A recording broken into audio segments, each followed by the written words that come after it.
자, 이제 우리 당사자 이거 하면 되는 거죠. 당사자. 그렇죠? 우리 당사자는 공부하실 때 이렇게 공부를 하지 않았나요?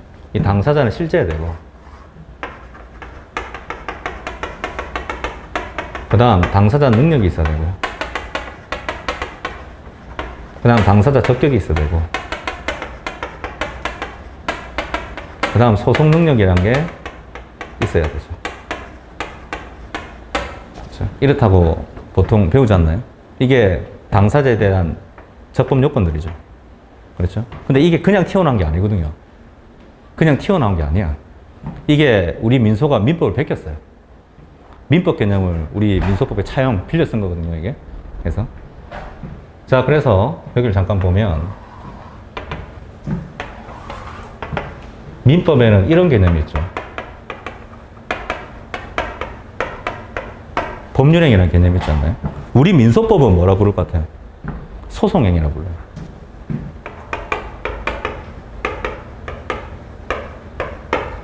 그 다음, 우리 법률행위와 관련해가지고, 그렇죠?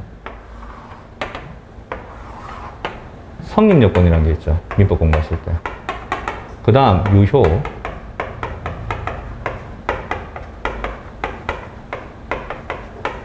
효력요건이라는 게 있단 말이에요. 그 다음, 성립요건 배우실 때 이렇게 배우지 않나요?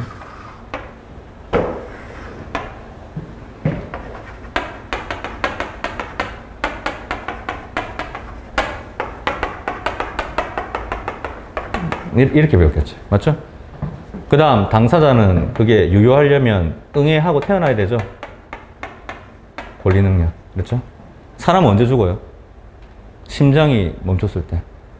심장 정지, 맞죠? 그게 민법 3조잖아, 3조. 생존. 그렇죠? 그 다음, 이게 있어야 되죠? 의사 능력은 몇 살 때 의사 능력이 있어요? 그거 없죠? 민법에 기준이 어디 있어요? 조문도 없는데. 그러니까 획일적으로 만들어 놓은 게 뭐예요? 행위 능력이죠? 행위 능력은 민법 4조. 몇 세가 돼요? 19세. 그래서 미성년자는 행위 무능력자인데 2013년 7월 1일 날에 용어가 바뀌었죠. 제한능력자로. 그렇게 배웠을 거예요. 그러죠? 자, 그 다음 목적은 확정, 그 다음 가능, 그 다음 적법, 그 다음 타당해야 된다. 이렇게 배우고, 그 다음 의사표시는 일치돼야 되고, 성립 과정에서 흠이 없어야 되는데, 의사표시가 불일치되는 조문들이 있죠. 우리 민법 107조 비진의 의사표시, 108조 통정 허위표시, 109조 착오. 흠이 없어야 되는데 흠이 있는 게 뭐 있어요? 민법 110조 사기강박. 이런 것들은 넓게 의사표시의 흠이라 그러잖아요. 민법 공부하실 때. 그렇죠? 자, 그러면 우리 민소법은 이걸 차용한 거죠. 이걸 빌려 쓰는 거예요. 단 게 아니라. 그렇죠? 그럼 우리도 당연히 성립요건이 있거든요. 그 다음 유효, 효력요건이 있겠죠. 자, 성립요건 뭐예요? 똑같죠, 당사자. 근데 이름을 붙여줬어요. 뭐라고? 원고 피고라고. 원고 피고라고 이름 붙인 거죠, 맞죠? 그 다음 목적. 이 목적이 우리 민소로 들어오면 뭐라 부를까요, 이거? 소송물이라 그래요. 너 법률행위 왜 하니? 목적이죠? 소송행위 왜 합니까? 1억 대여금 이행 청구 때문에 하는 거 아니에요? 그렇죠? 그 다음 행위니까 의사표시가 있긴 하겠죠. 그렇죠? 자, 그 다음 이제 이 유효권으로서 이 권리 능력이 우리 민소법으로 들어왔어요. 맞죠? 그걸 뭐라 불러요? 당사자 능력. 그렇죠? 그 어디 있어요? 당사자 능력. 51조 펴보세요. 민소법에. 51조를 펴보시면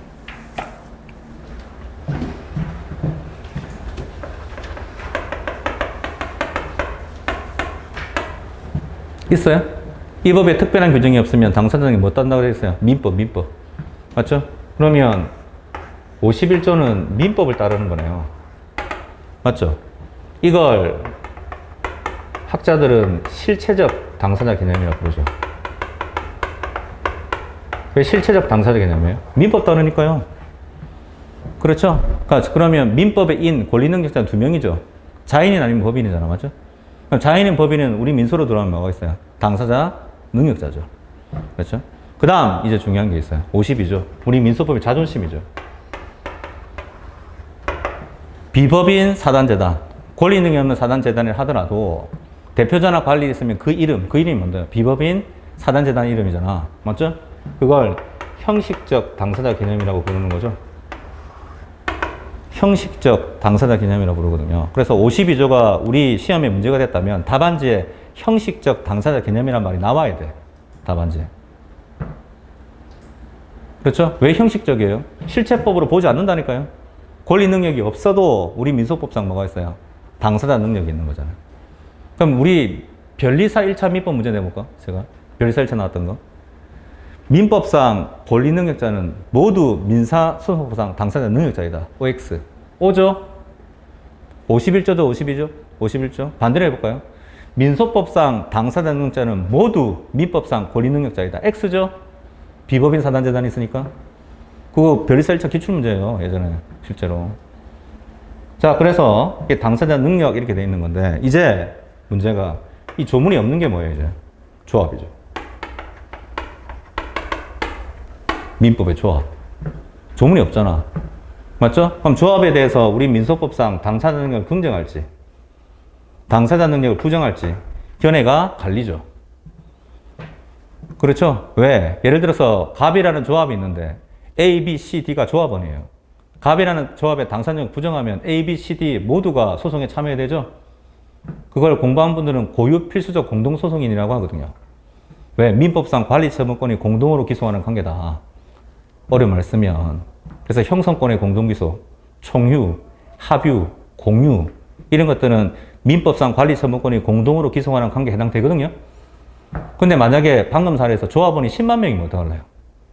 그럼 10만 명이 원고나 피고가 돼야 되잖아요. 너무 불편해. 맞죠? 그렇죠? 그러니까 조합의 당사자 능력을 긍정해버리면 될 거 아니에요. 불편하니까. 그렇죠? 근데 우리 대법원 판례는 부정설이죠? 조문이 없으니까 뭐예요? 민법에 조합은 계약에 불과하다. 민소법상 당사자가 있다 없다? 없다. 그렇죠? 그때 외우는 판례가 뭐 있어요?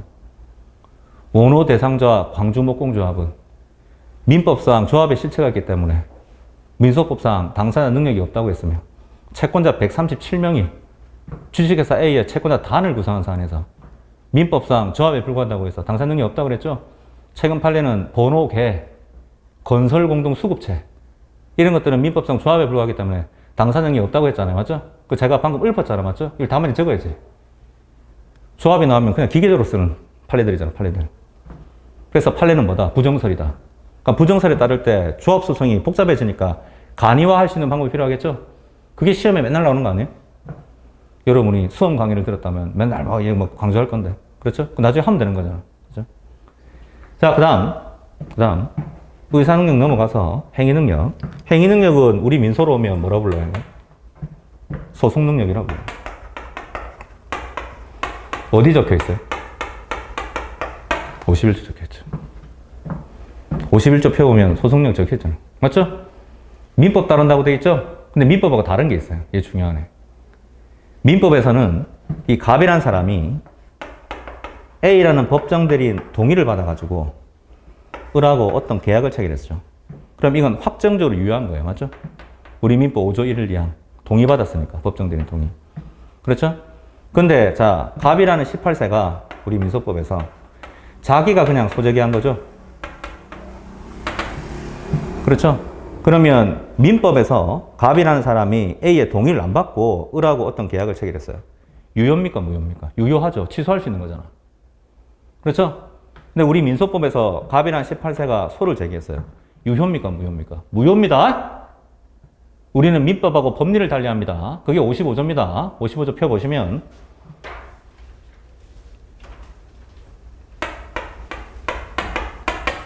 55조 1량 보면 55조 1항, 1호, 2호 이런 예외가 아니라면 원칙적으로 법정 대리인을 통해서만 법률행위 해야 됩니다. 법정 대리인을 통해서만 법률행위 해야 돼. 법정 대리인 통하지 않고 법률행위 했죠? 반대석으로 뭐가 된다? 무효가 돼요. 대신 60조를 보면 법정 대리인 추인이 가능하기 때문에 유동적 무효입니다. 불확정적 무효입니다. 무효. 그렇죠? 이게 민법하고 법리가 다릅니다. 민법 같이 보면 이상하게 돼요. 왜? 민법 같이 보면 일단 소재기 자체가 유효한 거죠. 민법 같이 보면. 맞죠? 그 다음 주장 증명을 했죠. 민법 같이 보면 다 유효하잖아요. 일단. 근데 법원에 판결을 딱 하려고 그러는데 갑이라는 사람이 판사님 저 죄송한데 18세거든요. 자, 취소할게요. 소재기 이거. 그럼 이 절차 진행 왜 했어요? 이거. 맞죠? 절차 안정을 해야죠. 소재기를 처음부터 무효로 보고 보정이 안 되면 갑의 소를 각하해야죠. 저 지금 소송 요건하고 있는 거니까 각하해야 되지 않겠어요?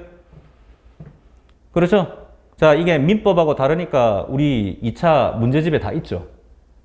우리 시험에도 나왔잖아요. 방금 사례들. 18세 소송이 어떻게 되는지 이거. 물어보잖아. 그렇죠? 나중에 다하고 또 공부할 거고. 그렇죠? 그 다음 이제 중요한 게 있어요. 대빵 중요한 거. 민법에 없어. 그게 뭐죠? 당사자 적격이라는 개념이죠.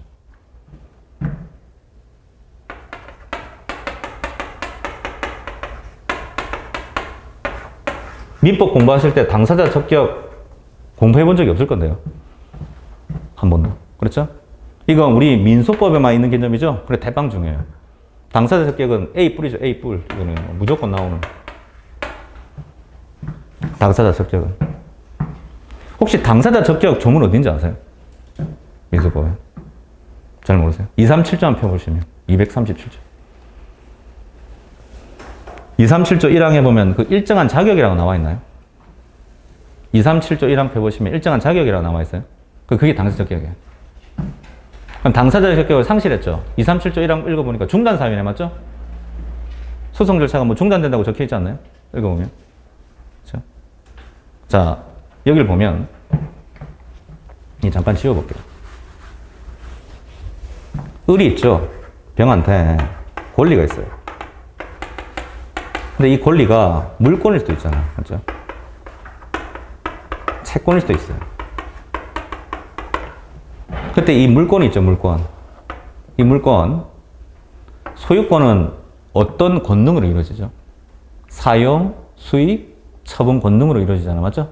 조문에 보면 우리 민법 211조인데 사용, 수익, 처분 권리라고 나와 있는데 학문적으로 정확하게 얘기하면 권능이에요, 권능. 그래서 사용, 수익, 처분 이런 여러 가지 권능이 있죠. 그 다음 채권은 어떤 권능이 있죠? 뭐 강제 집행 권능이 있고요. 추심 권능 뭐 이런 여러 가지가 있죠. 근데 우리 민소는 이걸 인정하는 거죠. 즉 우리는 형식적 당사자 개념, 형식적으로만 당사자면 충분하기 때문에 지금 이 권리자 누구예요? 지금 을이죠. 을인데도 불구하고 갑이란 사람이 있죠. 을로부터 이 권능만 부여받아 가지고 을로부터 권리자는 여전히 을인데 권능만 갑한테 부여가 돼서 갑이 을 대신 소송을 할 수가 있거든요. 왜? 갑은 실제법상 권리자일 필요가 없거든. 우리 민소는 52조 형식적으로 당사자면 충분하니까. 만약에 우리 민사소송법이 52조를 두고 있지 않다면 이 권리를 갑이 행사하고 싶죠. 그럼 반드시 이 권리 양도받아야 돼요. 51조. 갑이 실제법상 권리자가 돼야 되는 거 아니에요. 근데 그럴 필요가 없다니까요. 그럼 방금 제가 을의 권능이 갑한테 이전된다 그랬잖아요. 이걸 민법상 관리 처분권이 이전되었다 이렇게 표현하거든요. 민법상 관리 처분권이 이전되었다. 이걸 학자들이 이름을 붙여준 거죠. 당사자 적격을 이전했다고. 당사자 적격을 이전했다고. 이름 붙여준 거예요. 그 다음 당사자 적격 갑이 을로부터 왜 이전받았어요? 갑이 을 대신 소송하려고 한 거죠. 같은 표현이 소송 수행권의 이전이라고 볼 수 있죠. 그렇죠? 그렇잖아, 맞죠? 그러면 이때 갑은 이 소송에 있어서 정당한 당사자죠. 갑은 을 대신 소송할 수 있잖아, 맞죠? 정당한 당사자.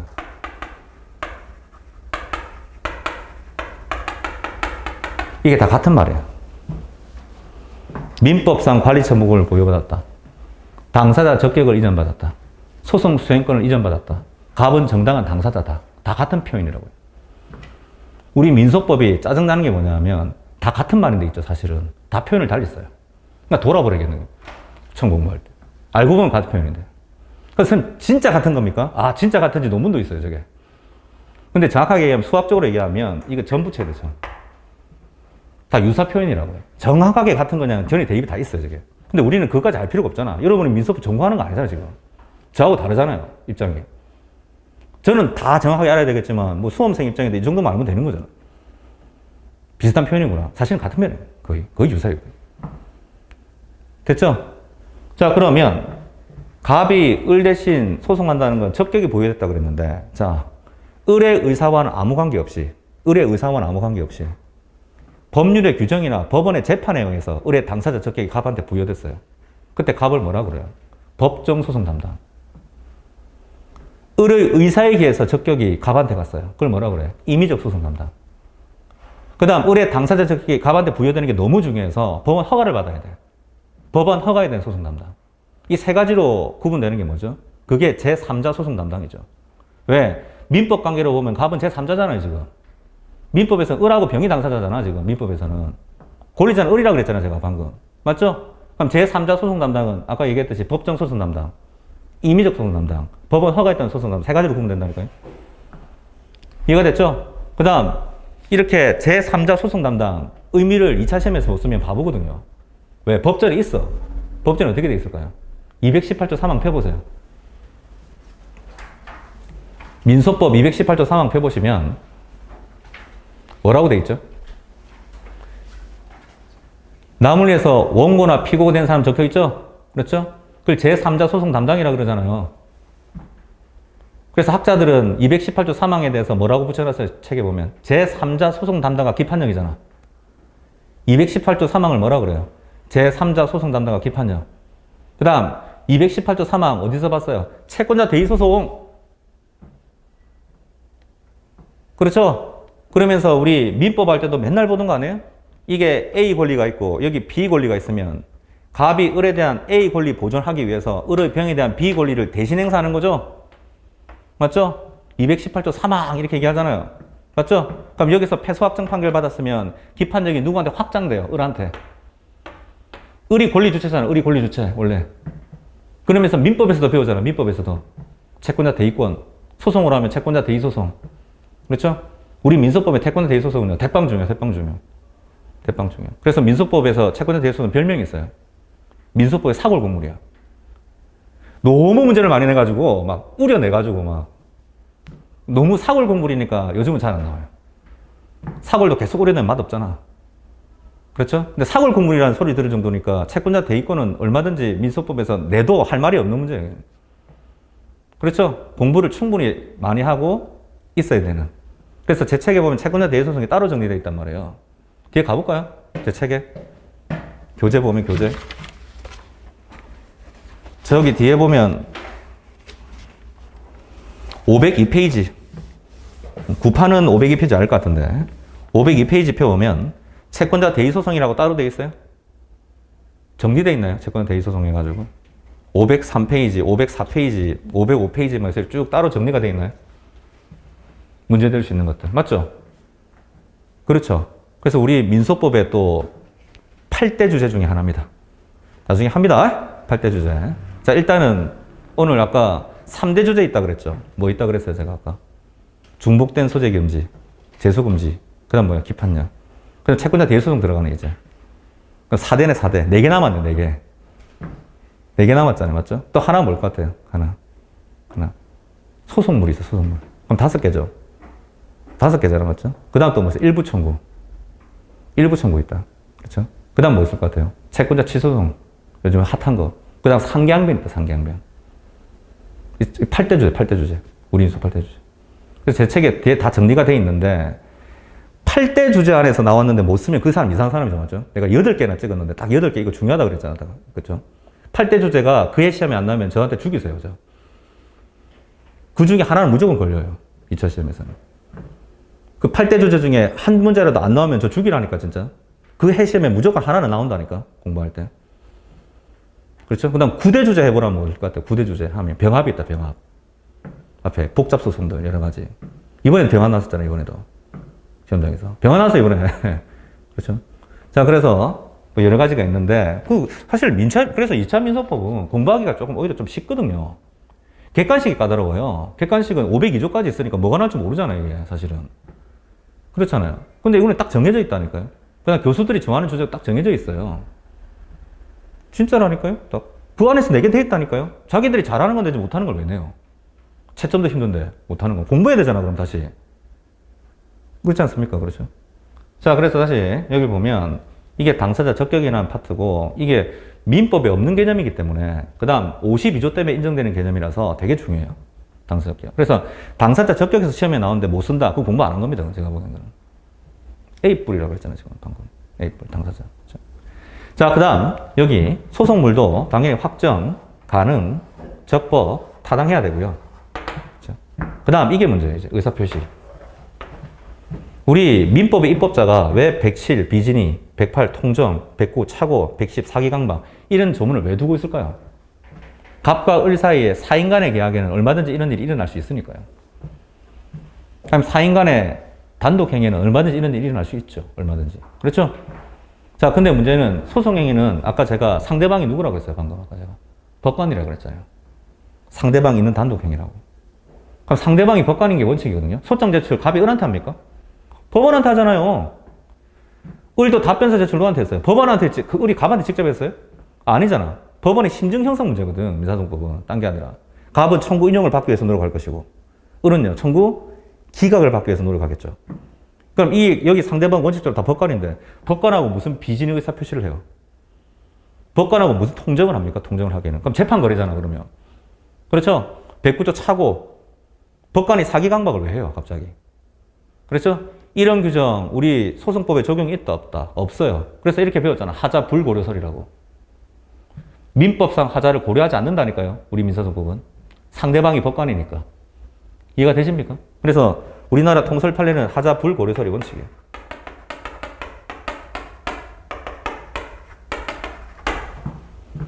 근데 소수설이 있긴 하죠.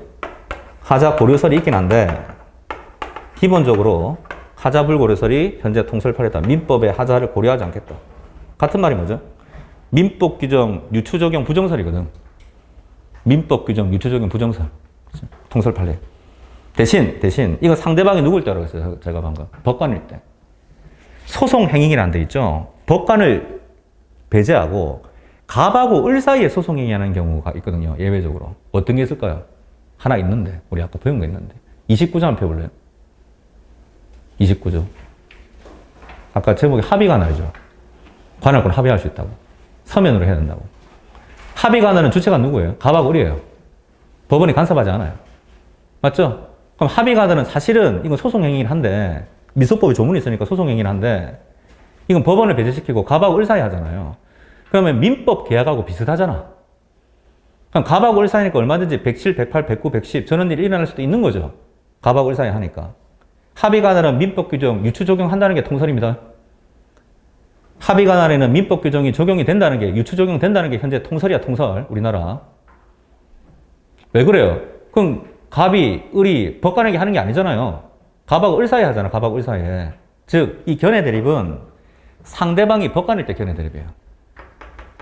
상대방이 법관이 아니죠. 갑하고 을 사이에 하죠. 그때는 당연히 민법 규정 유추 적용하자는 게 통설입니다. 우리나라에서. 그렇죠? 이런 식으로 생각을 하고 계시면 된다는 거예요. 그렇죠? 그럼 무조건 이 견해 대립 나오는 거 아니야. 무조건 이 견해 대립이 나오는 게 아니라고. 소송행위일 때 상대방이 법관일 때 견해 대립이라니까. 상대방 법관일 때. 법관이 아니고 갑과 을이면 29조는 적용하자는 게 통설인데 뭐 우리나라에서 오히려. 그 다음 그게 타당해요. 갑과 을 사이 그런 일이 생길 수 있잖아요. 얼마든지. 그렇죠? 자, 그 다음 이런 것들을 잘 보면 우리 소송행위는 이 법률행위 개념을 빌어 쓴 거죠? 유추한 거잖아요, 다. 맞죠? 그래서 우리 민소법은 사실 민법하고 이렇게 막 유추를 하기 때문에 민법에서 독자적이다 이렇게 생각한 게 얼마 안 돼요. 한 200년밖에 안 돼. 민사소송법이 민법에서 독립한 게 지금. 그래서 진짜 아까 얘기했잖아요. 제가 민소법은 민법하고 다른 걸 중요시하게 생각한다고 우리는 다. 민법하고 똑같으면 그 문제 왜 나오겠네요, 그게. 다르니까 나오지. 그렇겠죠. 근데 요즘은 또 합계 경향이 약간 달라요. 요즘 또 합치려고 그래, 민법하고 또. 독자성을 강조하다가 너무 독자적이 되다 보니까 민법하고 너무 멀리 간 것 같아, 요즘. 그래, 젊은 사람들도 민법 규정을 또 어떻게 해보자고 하는 사람들이 있거든, 요즘 또. 근데 아직 학계의 대세는 뭐다? 독립성이에요. 분화하자고요. 어쨌든 분화시키자고. 이게 일단 다수결이네, 다수결. 자, 그래서 어쨌든 당사자 이렇게 했죠. 그 다음 이제 청구, 소속물, 소가 있잖아. 그렇죠? 이 협의의 소라고 그랬잖아. 자, 이거 잠깐 지워볼게요.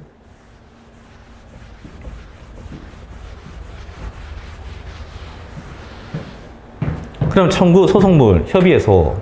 이건 일단 그 소속물이 특정돼야 되거든요. 그 다음, 여러분, 소의 이익이란 말 들어본 적 있죠? 소의 이익. 그렇죠? 그래서 그건 어려운 말을 쓰면 권리 보호의 자격, 그 다음 이익, 그 다음 필요, 뭐 이렇게 얘기하거든요. 그 다음, 이 권리 보호의 자격, 이익, 필요, 이건 넓은 의미에서 소의 이익이라고 하죠.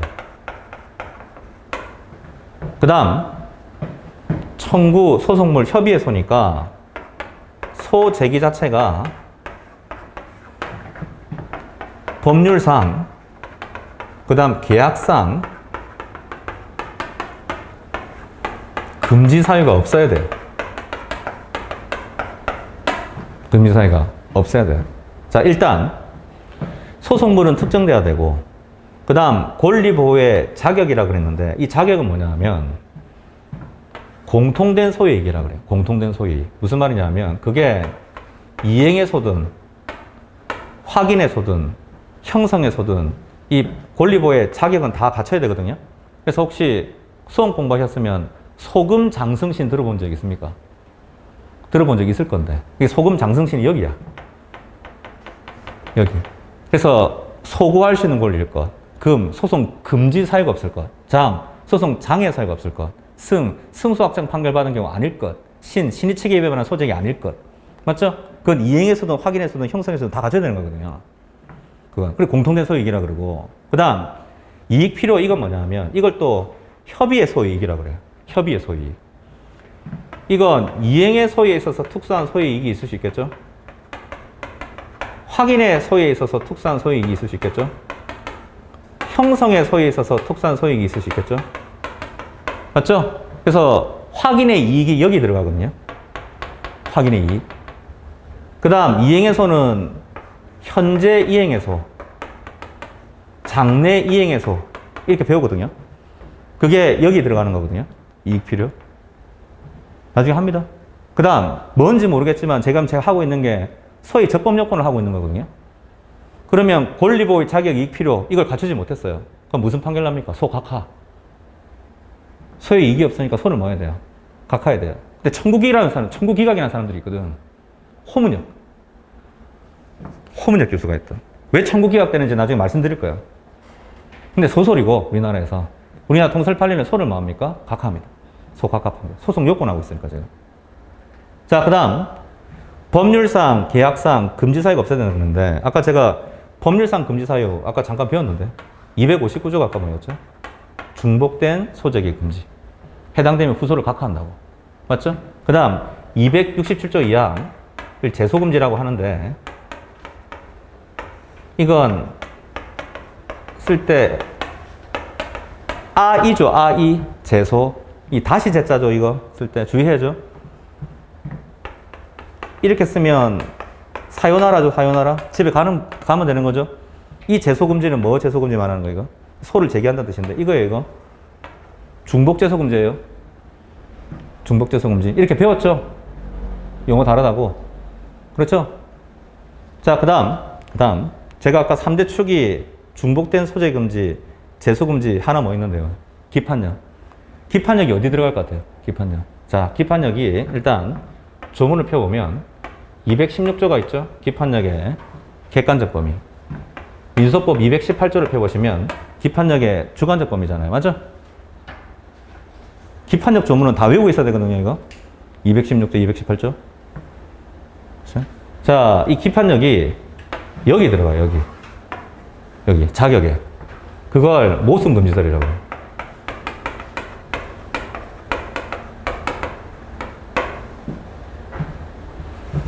이 기판력이 여기 들어가죠. 법률에.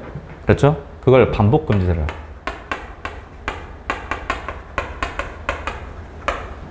그 다음 이게 다수결이에요. 우리나라 학계 다수.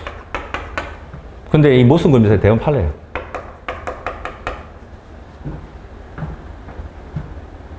그래서 우리나라 실무는 기판력의 부존재를 독자적인 소송 요건으로 보는 게 아니라 소의 이익에 의지해서 설명하거든요.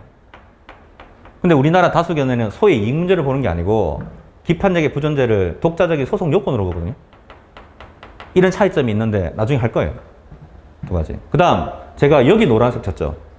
그렇죠? 우리 시험은 누가 채점하죠? 교수들이 채점하잖아요. 그럼 교수들은 보통 다설 판례가 있으면 어디에 찬성할까요? 보통 다설이에요.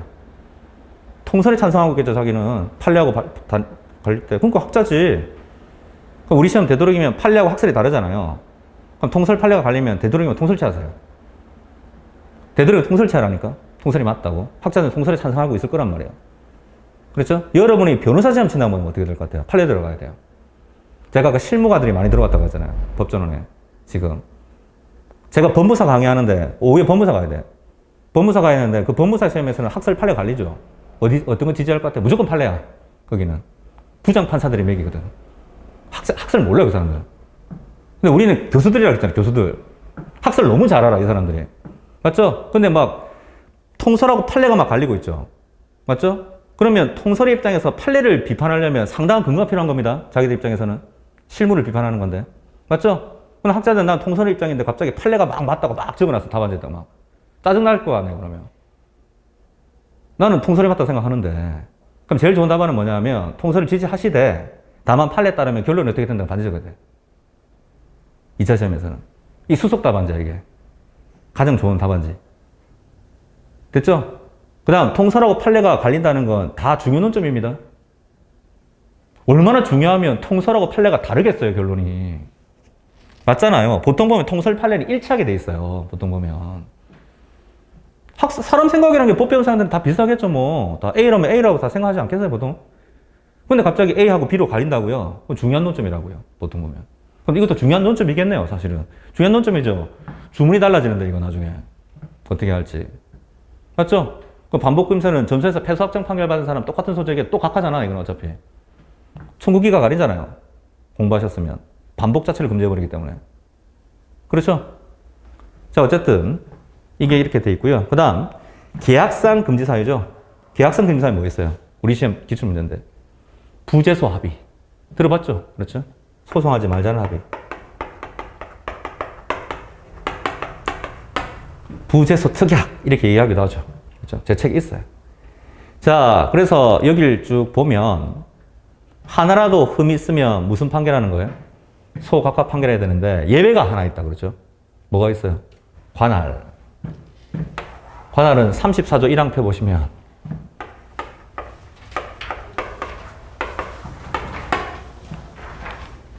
관할 위반이죠? 관할 위반이죠? 이송합니다. 학문적으로는 소각하가 맞는데 특별 조문을 두고 있는 거죠. 관할을 위반하면 관할 법원으로 뭐 한다? 이송한다. 이 예외를 제외하면 소송 요건 흠이 있으면 소를 뭐 합니까? 각하합니다. 그렇죠?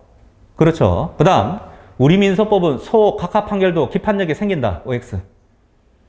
우리 민사소송법은 소각하 판결이 확정되면 기판력 생긴다. OX. O다. 손들어. O. O인 것 같다. 아니다. X다. X. X. 저 손을 왜 안 들어요? 자, O다. 손들어. O. 아니다. X다. X. 다 틀렸어요. O입니다. 소각하 판결도 기판력이 생겨. 이 누구한테 배운 거예요, 이거? 그렇죠? 우리 형소법이 아니잖아. 민사소송법은 소각하 판결, 기판력 생겨요. 자, 문제 하나 내볼까요? 대구 달성리 사례인데, 대구 달성리 어딘지 아세요? 대구 달성리, 달성군. 잘 모르세요? 그 탄핵당한 대통령 있죠? 그 지역구였어요, 예전에. 대구 달성군. 거기 달성리라는 동리, 비법인 사단이잖아요, 원래 민법상. 동리, 비법인 사단. 민법에서 배우죠? 동하고 리가 뭐가 될 수 있다? 비법인 사단이 될 수 있다고. 그 대구 달성리가 대구지법에 소를 제기했어. 근데 대구지법 판사가 비법인 사단이 실체가 없다고 소를 각하했거든요. 각하했거든요. 그러면 변론 종결 당시를 기준으로 해서 당사자 능력 흥결에 대해서 기판력이 생겨요. 기판력이 생긴다고요. 당사자 능력 흥결에 대해서. 대신 변론 종결 뒤에 달성리 열받잖아요. 대구 달성리. 마을 집회를 열어. 규약을 만들어. 대표자 서로 뽑았어. 비법인 사단의 실체를 갖추었죠? 다시 소를 제기했거든요? 다시 소를 제기했다고요. 그러면 기판력에 어긋나지 않습니다. 그때는. 그 기판력 시적권입니다. 나중에 공부해보면. 변론 종결 뒤에 새로운 사유가 생겼으니까. 비법인 사단의 실체를 갖췄잖아. 아는 판례라니까? 배운 적이 있은 판례라니까요, 그거, 원래. 그래서 우리 소송 판결도 뭐가 생긴다고요? 기판력 생깁니다. 우리는요. 그래서 소송 판결이든 본안 판결이든 다 기판력 생겨요. 소송 판결 어디 생겨요? 소송력 흥결이 생겨요. 흥결이 돼서. 됐죠? 그 다음, 본안 판결은 당연히 아까 청구 인용 기각이니까 기판력 생기겠죠. 그게 형소법하고 다릅니다. 형소법은 형식 재판은 기판력이 생기지 않지만 실제 재판 기판이 생기거든요. 그래서 이거 누구한테 배운 거예요? 전부 다. 다 형소법 배운 것 같아. 그렇죠? 소송 판결 기판력 생깁니다. 우리 민소법에서. 그렇죠? 자, 그래서 그 부분이 우리 기판력 가보시면 제 책에 한번 볼까요?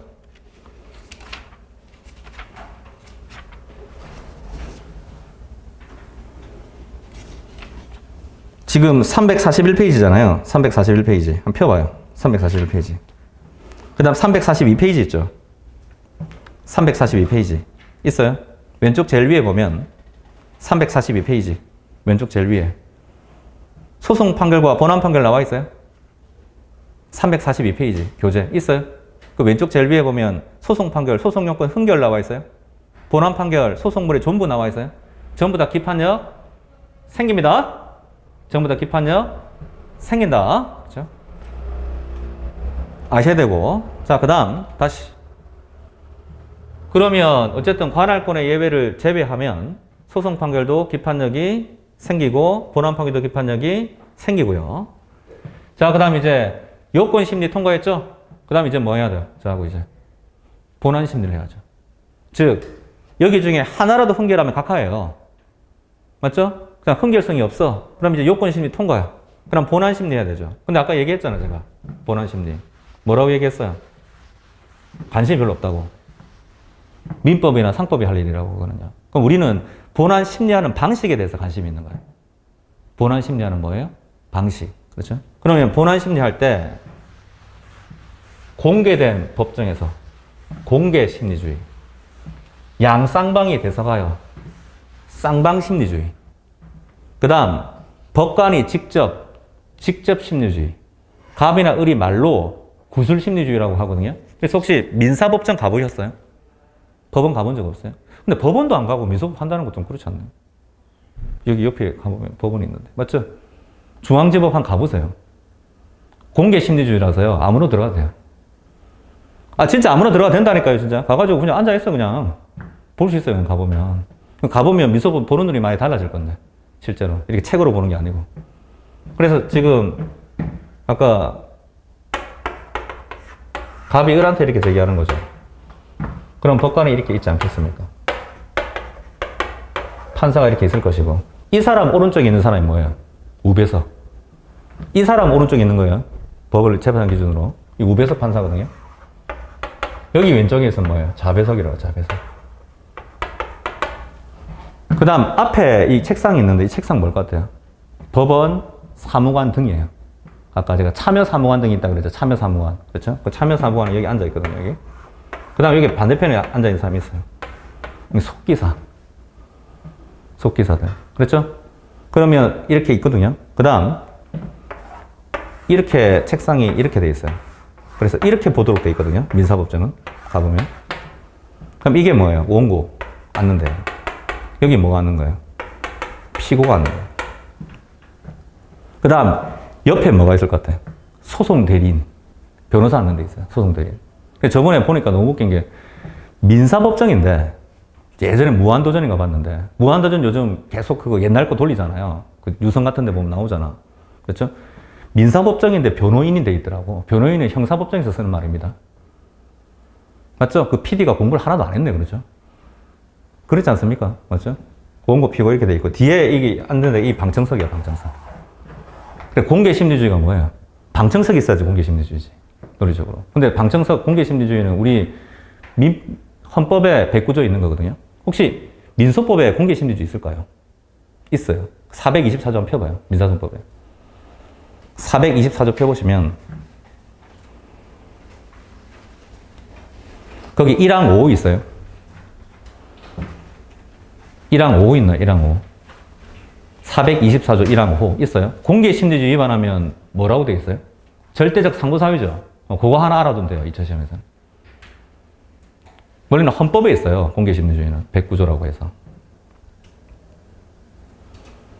됐죠? 그래서 별로 안 중요해요. 물어보겠어요. 그렇죠? 그래서 딱 하나 물어본 적 있어. 사법시험에 나왔거든요. 공개심리주의가. 난리 났었어. 전부터 2줄, 3줄, 뭐. 여기 기출문제 있다니까, 제 책에. 나중에 풀어드릴 거야. 사실문제. 공개심리주의가 딱 한 번 나온 적 있다. 2차 시험에. 그래, 난리가 났다. 사람들이 진짜. 공부 안 하다가. 자, 그 다음. 이제 공개된 법정에서 있잖아요. 그 다음. 이때 갑하고 을에 대해서 법관이 직접 해야 되거든요. 이건 이제 204조 한 표 보세요. 204조. 민소법 204조. 제목이 뭐예요? 204조. 직접주의죠. 직접심리주의라고 그래요. 직접심리주의. 204조. 직접주의 있죠? 조문이. 직접 해야 돼요. 맞죠? 그 다음, 양쌍방이 대석에서 이걸 쌍방심리주의라고 하거든요. 쌍방심리주의. 그 나중에 공부할 거고.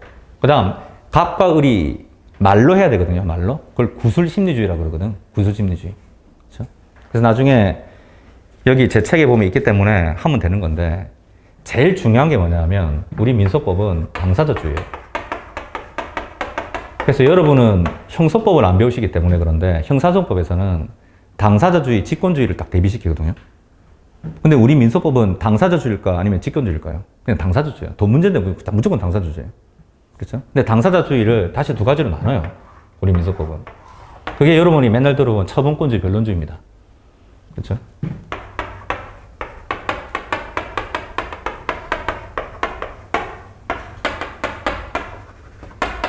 이렇게 얘기를 하는 거예요. 처분권주의, 변론주의.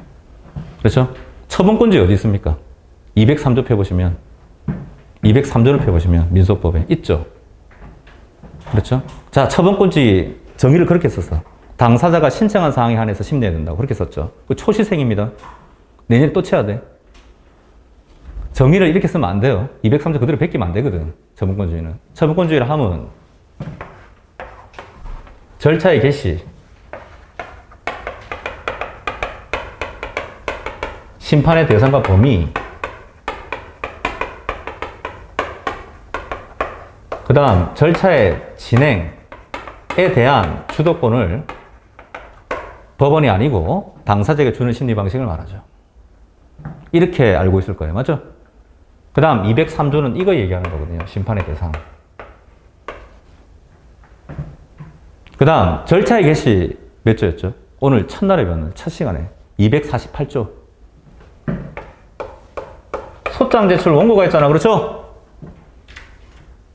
제가 교대 앞을 서성이고 있는데 갑자기 중앙지법 판사가 당신 억울한 점 있나요? 내가 소장 제출해 줄까요? 직권주의입니까? 아니잖아. 처분권주의, 원고가 제출하지 않았나요? 처음부터 처분권주의라니까요. 민소법은. 그렇죠? 그 다음 1억 대여금 이행 청구의 소를 제기했는데 법관이 보니까 아는 사람이네. 1억 5천 인용 안 됩니다. 양적 상한을 벗어났죠? 맥시멈이 1억인 거죠? 7천만 원만 인용해 주는 건 상관없잖아요. 그렇죠? 그래서 처분권주의는 불리한 판결은 허용되는 거죠. 유리한 판결을 하면 안 되잖아요. 그렇죠? 그래서 플러스는 안 되는데 마이너스는 상관없는 거죠. 그렇죠? 근데 가끔씩 이런 사람이 있어요. 갑이 을한테 1억 청구했을 때 7천이라도 인용해 주는 게 갑한테 유리한 거 아니냐. 근데 그렇게 생각하면 문제가 복잡해집니다. 그냥 단순하게 생각하세요. 플러스는 안 돼요. 마이너스 상관없어요. 그렇죠? 그게 뭐예요? 처분권주의, 처분권주의. 그렇죠? 그 다음 절차의 종료. 이제 원래 소라는 것은 법원에 판결을 구하는 신청을 소라고 하거든요. 법원에 판결을 구하는 신청. 그럼 판결로 끝나야 되잖아. 근데 처분권주의 때문에 당사자가 소송을 종료시킬 수 있죠? 그렇죠? 그게 여러분이 아시는 뭐 있어요? 소치야. 그 다음 청구에 폭이 있나? 그 다음 화해 이런 게 있죠? 그렇죠? 소치하는 조문이 여기 있죠? 폭이 있나 화해는 여기 있죠? 이렇게 있는 거죠? 그렇죠? 민소법에 보면 그렇죠? 자, 갑이란 사람이 청구 취지가 있어요. 갑이 을한테 1억 대금 이행 청구의 소를 제기했습니다.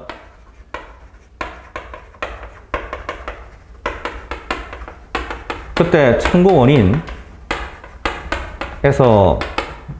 소비대차 사실 같은 것을 적어놨었죠. 갑이 1억 대금 이행 청구 권, 소송물이죠. 이 소송물에 대해서 철회를 했습니다. 소송물 자체에 대해서 철회를 했어요. 그게 뭐죠? 소치하. 표가 어떻게 돼요? 267조를 펴보시면 1항 처음부터 소를 제기하지 않은 거로 보는 거죠. 처음부터 소를 제기하지 않은 거로 본 거잖아. 맞죠? 267조 1항. 267조 1항을 답안지에 멋지게 쓰면 뭐가 돼요? 소송 계속의 소급적 소멸이라 그러죠. 267조 1항을 답안지에 쓴 다음에 멋지게 쓰면 소송 계속의 소급적 소멸이라고 하지 않습니까? 소송 계속의 소급적 소멸하잖아요. 처음부터 소제기한 게 아닌데. 그렇죠? 근데 이게 문제가 있을 수 있어요. 무슨 말이냐면 갑이라는 사람이 을한테 소를 제기했거든요. 그래서 법원이 심의를 기울여가지고 갑 청구 기각이라는 판결을 했어요. 본안 판결이죠? 그 갑이 항소했겠죠? 근데 항소심 왔는데 항소심에서도 보니까 재판장 표정이 안 좋아. 질 것 같아. 항소 기각될 것 같아. 그래서 이때 을의 동의를 받아야 됩니다. 왜? 본안 판결이 났다는 거. 을이 본안 변론한 거죠? 266조 2항. 그래서 갑이 을의 동의를 받아가지고 소취하서를 제출했어요. 이 소취하가 적법하다면 어떻게 돼요? 처음부터 소를 제기하지 않은 거로 본다고 그랬잖아요. 맞죠? 그러면 이건 뭐가 돼요? 없어지죠, 판결이. 어려운 말을 쓰면 무용화 되죠, 무용화. 맞죠? 그 판결을 없애놓고 갑이 웃으면서 을한테 똑같은 소를 또 제기하는 거죠. 갑이 을한테 똑같은 소를 또 제기하는 거죠. 이걸 막고 있죠. 그게 267조 2항이잖아. 맞죠? 본안의 전국 판결에 소를 취한 자는 다시 소를 제기하지 못한다. 이걸 뭐라 그래요? 제소금지. 그렇죠? 그럼 제소금지는 취지가 뭐예요? 법원의 전국 판결에 대한 농락방지죠? 법원이 심의를 기울여서 전국 판결했는데 농락시키는 거잖아요. 장난치는 거잖아, 지금. 맞죠? 법관이 밤 12시까지 남아가서 판결문을 써놨는데 이거 장난치는 거잖아. 이 말이잖아. 맞죠? 그렇죠? 농락방지. 근데 농락이라는 표현은 너무 권위적인 표현 아닙니까? 농락이라는 표현 자체가 농락. 그렇죠? 농락이라는 건 보통 아랫사람이 윗사람한테 하는 게 농락이에요. 그러니까 우리 법원의 의식이 잘 드러나 있죠? 국민이 자기 아래죠? 국민이 자기도 아래잖아. 그렇죠? 그러니까 학자들이 별로 좋아하는 표현이 아니야. 요즘은 농락 방지라 쓰지 말고 소치하 남용 제재, 제소 남용 방지 뭐 이런 걸로 쓰자고 얘기를 많이 한단 말이에요, 실제로. 그렇잖아요. 학자들이 보기엔 너무 권위적인 표현이잖아. 농락이라는 표현 자체가. 법원이 쓰는 거잖아, 그거는. 그렇죠? 어쨌든 제소금지가 소치하 효과 중에 제일 중요한 거죠? 소치하 효과 중에 제일 중요한 거 아닙니까? 그렇죠?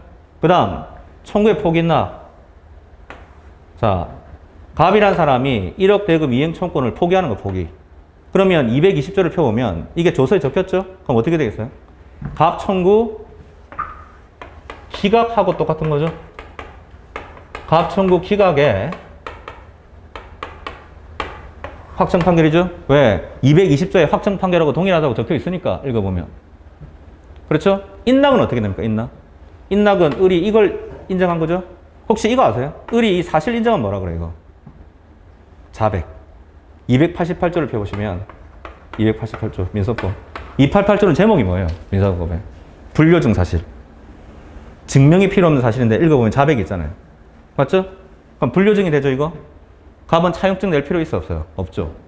맞죠? 을이 이 청구권을 자백했습니다. 이 자백의 대상이 되지 않아요. 나중에 자백은 사실에 대해서 하는 거예요. 권리에 대해서 하는 게 아니거든. 근데 을이 자백했죠? 이걸 입법자는 뭐라고 하고 있어요? 인락. 220조. 갑 청구 인용의 확정 판결하고 똑같아요. 그렇죠? 확정 판결하고 동일한 효력이 있다고 되어 있습니다. 그렇죠? 끝나요, 소송이. 하나 물어볼까요? 자백하면 무슨 판결 나와요? 자백함, 을이. 갑 청구 인용 나옵니까? 그럼 모르죠? 을이 변제사실 주장하는 것도 자백인데. 맞잖아요. 오히려 을이 변제사실 주장하고 영수증을 냈는데 그게 다 이유가 있어요. 그럼 갑 청구 기각돼야지, 그거는. 무슨 말이냐? 자백한다고 해서 갑 승소 보장되는 거 아니에요, 이거? 그렇죠? 승소 판결에 가까워질 뿐이지. 근데 인락을 했죠? 그럼 끝나요, 그냥. 갑 승소로. 갑승소로 끝나버린다고요. 그래서 포기하고 인낙 중에, 자, 포기는 많을까요? 실무에서. 거의 없어요. 0.00001% 있고요. 없다고 보면 되고, 거의. 소치하지 미쳤다고 포기를 해요. 포기하면 기각 확정인데, 기판형 생겨버리는데. 그렇죠? 인낙은 조금 있다 그러는데, 그렇죠? 실무에서. 자, 그래서 포기, 인낙, 이런 게 있고. 쉽죠? 인낙은 이거. 포기는 갑천구 기각. 그럼 화해는 뭘까요? 화해. 화해. 자, 을이 있죠? 갑을 스타벅스 카페로 불렀어요. 스타벅스 카페로 불러가지고, 을이 갑한테, 야, 7천만 받아라. 청약. 갑도 그렇게 하겠다, 뭐예요? 승낙. 이렇게 했죠? 이건 민법 731조 화해 계약이고요. 화해 계약이고, 우리는 여기 관심 없어요. 민법이잖아, 맞죠? 그럼 여기서 말하는 화해는 재판상 화해인데, 이 중에 소송상 화해. 을이 7천만 주면 안 될까요? 이 상호 양보의 의사표시를 법관에게 하는 거예요. 법관에게. 소송행위죠? 상대방이 법관이니까. 그럼 법관이 갑한테 물어보겠죠? 피고가 7천만 주면 안 되겠느냐고 물어보는데요. 그럼 갑도 그렇게 하겠다요. 누구한테 의사표시했어요? 법관에게 했죠? 법관에게 의사표시 하는 거 아닙니까? 상호 양보의 의사표시. 맞죠? 이게 조서에 적혔죠? 그럼 220조. 확정 판결하고 동일한 효력이 있는 거죠? 맞죠? 그럼 뭐가 돼요? 갑 청구 일부 인용의 확정 판결이죠? 갑 청구 일부 인용의 확정 판결이잖아. 7천만 원만 인정하는. 그렇죠?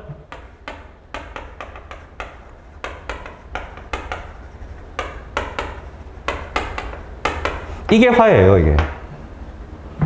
그래서 민법 화해하고 헷갈리면 안 돼요. 민법 화해하고 헷갈리면 안 돼요. 민법에 대해서는 관심이 없다니까요, 민소법은. 그거는 스타벅스 카페에서 하는 거고, 법관 앞에서 해야 돼, 법관 앞에서. 을이 법관에게 하는 거죠? 이게 청약이고 갑이 승낙하는 겁니까? 아니잖아요. 상대방이 법관인데. 상호 양보의 의사표시 누구한테 했어요? 법관에게. 갑도 누구한테 했어요? 법관에게. 조서에 적혔죠? 일부 인용 확정. 이렇게 된다고요. 그렇죠? 그 다음, 민법 732조 뭔지 아세요? 그 화해 창설적 효력이거든. 화해 창설적 효력. 그럼 이론상으로 보면, 우리 민소법에서 얘기하는 화해는 민법 732조를 적용하면 안 돼요, 원래. 우리는 민법 화해 계약을 하는 게 아닌데요. 민법을 왜 적용해요? 그렇죠? 근데 우리 판례가 뒤에서 공부해보면, 이 화해, 재판상 화해에 민법 732조를 적용하니까 문제가 있죠, 이게. 학문적으로. 수년한 소송행위에 민법 규정을 적용해. 우리 판례는 또 웃긴 게. 그 비판받기 때문에 시험에 나와요. 비판받기 때문에 시험에 나온단 말이에요. 그 다음, 전부 다 확정 판결하고 동일한 효력이 있는 거죠? 포기, 인낙, 화해는 다 기판력이라는 게 생깁니다. 포기, 인낙, 화해는 뭐가 생긴다고요? 기판력. 이게 처분권주의잖아, 처분권주의. 그 다음 이제 해야 되는 게 뭐예요? 변론주의 해야 되는 거죠? 오늘 여기까지. 자, 수고하셨고요. 다음 시간에 모레 뵙도록 하겠습니다. 수고하셨습니다.